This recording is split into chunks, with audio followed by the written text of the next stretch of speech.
Halo, kembali lagi di kuliah daring etika profesi dan tata kelola korporasi bersama saya, Nilam Kemala. Pada pertemuan ini, kita akan membahas tentang prinsip tanggung jawab dewan. Subpokok pembahasan pada pertemuan ini antara lain, pertama, tugas dan tanggung jawab dewan komisaris, kedua, peran dewan komisaris dan direksi dalam menegakkan standar etika, ketiga, proses nominasi anggota dewan komisaris dan direksi, keempat, ukuran, komposisi, dan kompetensi Dewan Komisaris. Kelima, proses pelaksanaan tugas Dewan Komisaris dan Direksi. Dan yang terakhir, akuntabilitas Dewan Komisaris dan Direksi. Pada perusahaan yang berbentuk PT, terdapat pemisahan antara pemilik modal dengan manajemen perusahaan. Pemilik adalah pihak yang menyediakan modal, dan manajemen adalah pihak yang memanfaatkan modal untuk kepentingan terbaik perseroan. Pada dasarnya, pemilik modal terutama pemegang saham dan pengendali serta para pemangku kepentingan nggak bisa secara langsung berhubungan dengan manajemen dan mengawasi mereka. Keadaan ini bisa menyebabkan manajemen maupun pemegang saham pengendali mengambil tindakan yang hanya menguntungkan dirinya dan merugikan perseroan. Dalam keadaan inilah, prinsip CGOECD yang ke-6 menyatakan perlunya suatu badan yang melakukan pengawasan dan pengarahan strategis terhadap pihak manajemen agar kepentingan perseroan dapat terjamin. Pertama, kita bahas dulu tugas dan tanggung jawab Dewan Komisaris. Dewan Komisaris sebagai organ perusahaan bertugas dan bertanggung jawab secara kolektif untuk melakukan pengawasan dan memberikan nasihat kepada direksi serta memastikan bahwa perusahaan melaksanakan GCG. Menurut prinsip OECD yang ke-6, tugas Dewan Komisaris antara lain, pertama, meninjau dan mengarahkan strategi perusahaan, rencana kerja utama, kebijakan risiko, anggaran tahunan dan rencana bisnis, menetapkan target kinerja, monitoring pelaksanaan dan kinerja perusahaan, serta mengawasi pengeluaran modal utama, akuisisi, dan divestasi. Kedua, memantau efektivitas praktik tata kelola perusahaan dan membuat perubahan yang diperlukan. Ketiga, memilih, menentukan kompensasi, memantau dan bila perlu mengganti eksekutif dan mengawasi perencanaan suksesi. Keempat, menyelaraskan remunerasi anggota dewan dan manajemen kunci dengan kepentingan jangka panjang perusahaan dan pemegang saham. Kelima, memastikan proses nominasi dan pemilihan anggota dewan komisaris dan direksi dilakukan secara formal dan transparan.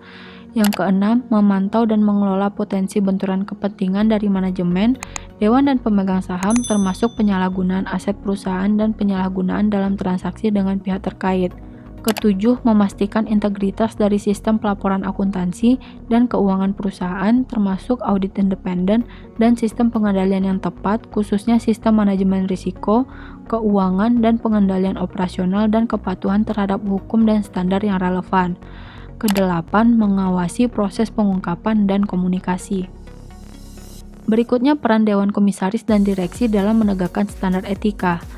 Prinsip OECD CG Principles menyebutkan bahwa jika keputusan Dewan akan mempengaruhi berbagai kelompok pemegang saham, maka Dewan harus memperlakukan seluruh pemegang saham secara adil. Selain itu, OECD CG Principles menyebutkan bahwa Dewan Komisaris memiliki peran penting dalam pengaturan ethical tone sebuah perusahaan, tidak hanya untuk tindakan sendiri, tetapi juga dalam mengawasi direksi, manajemen kunci, dan konsekuensinya bagi manajemen secara umum. Sehingga Dewan Komisaris dan Direksi harus memberikan teladan atas pelaksanaan prinsip etika, nilai, dan peraturan kepada seluruh pihak dalam perusahaan. Dalam melaksanakan tugasnya, Dewan Komisaris dan Direksi wajib mentaati standar etika dan dilarang mengambil keuntungan pribadi, baik secara langsung maupun tidak langsung dari kegiatan perusahaan selain gaji dan tunjangan lainnya. Dan direksi wajib memastikan kepatuhan dari seluruh karyawan perusahaan dan pihak-pihak yang terkait di luar perusahaan terhadap standar etika perusahaan, termasuk menyelesaikan setiap konflik yang timbul. Kemudian kita bahas proses nominasi anggota Dewan Komisaris dan Direksi. Menurut keputusan Ketua Bapepam Kep 45 PM 2004 tentang direksi dan komisaris emiten dan perusahaan publik, calon anggota Dewan Direksi dan Dewan Komisaris wajib memenuhi persyaratan sebagai berikut. Pertama, mempunyai akhlak dan moral yang baik. Kedua, mampu melaksanakan perbuatan hukum. Ketiga, tidak pernah dinyatakan pilot atau menjadi anggota direksi atau komisaris yang dinyatakan bersalah. Keempat, tidak pernah dihukum karena tindak pidana di bidang keuangan. Pembahasan berikutnya tentang ukuran, komposisi, dan kompetensi Dewan Komisaris. Anggota Dewan Komisaris harus memenuhi syarat kemampuan dan integritas sehingga pelaksanaan fungsi pengawasan dan pemberian nasihat untuk kepentingan perusahaan dapat dilaksanakan dengan baik. Menurut KNKG, jumlah anggota Dewan Komisaris harus disesuaikan dengan kompleksitas perusahaan dengan tetap memperhatikan efektivitas dalam pengambilan keputusan.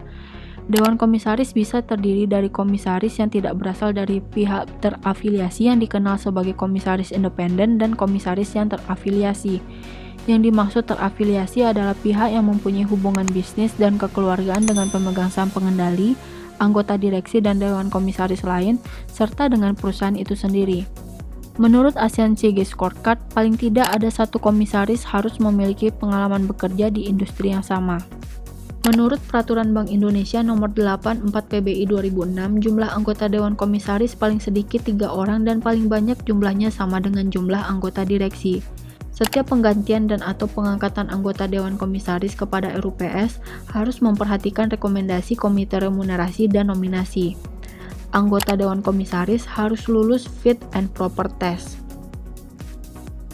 Berikutnya proses pelaksanaan tugas Dewan Komisaris dan Direksi.